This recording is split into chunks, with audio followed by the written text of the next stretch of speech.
राधे राधे मित्रों, please like share subscribe and press bell icon. आज की जो कहानी है वो है पागल बाबा की। श्री लीलानंद ठाकुर पागल बाबा जो लोग श्री धाम वृंदावन पधारे हैं अथवा किसी न किसी के मुख से तो आपने अवश्य सुना होगा पागल बाबा। आखिर कौन सी अद्भुत लीला रची नंदन ने जो न्यायालय के कोर्ट के विद्वान जज व्रज के सुप्रसिद्ध रसिक बाबा पागल बाबा के नाम से विख्यात हो गए। पागल बाबा की दिनचर्या में एक अद्भुत चीज शामिल थी, उनकी भोजन पद्धति।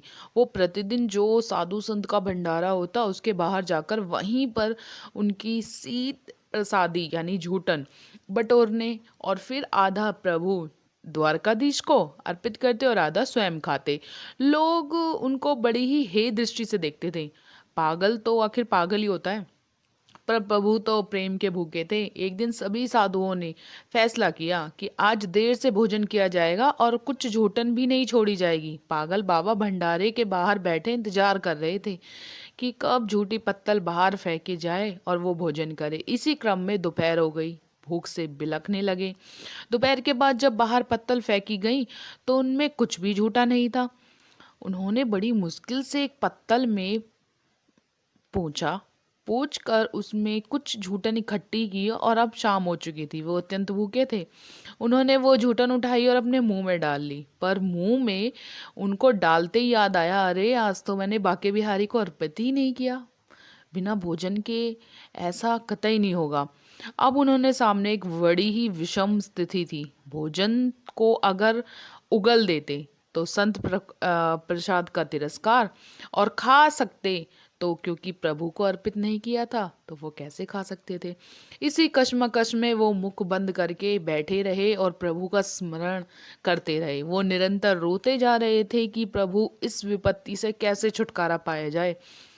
पर श्री ठाकुर जी तो सबकी लाज रखते हैं ना। रात को बाल रूप में उनके पास आए और बोले, क्यों रोज सबका झूठा खिलाते हो, आज अपना झूठा खिलाकर में कैसी संकोच कर रहे हो। पागल बाबा की आंखों में निरंतर आंसू बह रहे थे और प्रभु उनकी गोद में बैठकर उनके मुख खोला और कुछ भाग निकालकर बड़े प्रेम से खाया। अब पागल बाबा को जो उनकी विपत्ति से छुटकारा मिला, ऐसे प्रभु भक्तवर्धन थे श्री लालानंद ठाकुर जिन्हें हम पागल बाबा के नाम से जानते हैं। तो उनकी कुछ दृष्टि बताई गई थी कि वो कैसे दिखते थे। मुखमंडल पे अद्भुत आभा मंडल थी। सर्वांग व्रज रज में ओज प्रोत नासिका से प्रारंभ से शिखर तक का लंबा तिलक, दोनों नयन मोहन की रूप मधुरी में एकदम छके हुए, और रसना यानी कि जीभ तो मानो सिर्फ उन्हीं का श्याम सुंदर का ही नाम लेना चाहती हो और सिर्फ गोविंद का ही गुणगान करना चाहती हो। वस्त्रों की सुध नहीं थी, चलने का कोई ठौर नहीं था। नए मतवाले होकर इत उद डोले फिर चहु और व्रज भाषा या ब्रिज भाव की जो उत्कृष्ट परिकाष्ठा, जिन्हें तन की सुध बुद्धि ही नहीं थी। तो ये थी एक कहानी जो पागल बाबा के मशहूर थे वहाँ पर।